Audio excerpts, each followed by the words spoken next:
Good day mga ka-fish keepers. Ayan po yung ating second batch ng BBS. Wala pa rin po akong makita na BBS or baby brine shrimp na gumagalaw dyan. Nako, masasayang na naman to yung effort ko, yung pag-aantay ko kasi excited na akong pakainin yung mga alaga natin dito na crossbreeded. Ay nako, mukhang matatapon na naman to. Ayan po. At yung first batch na hinahatch ko, yun tinapon ko lang. Dito natin nilagay sa ating ayan, Daphnia cultured. Ayan po yung mga BBS na hindi na hatch na over 24 hours hindi pa rin siya nag-hatch at sumobra ng 24 hours hindi pa rin nag-hatch. Ay sayang.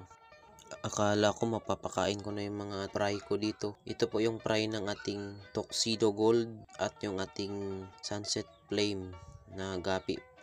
At dito po yung ating mga Dumbo Ear na Red Tail Platinum Body po na gapi. Ayan po. Meron po yung nahalo dyan na panda, Dumbo Ear din. Ito yung ating mosaic gapi natin. Marami tayong mga gapi. 3 months, malalaki na to sila.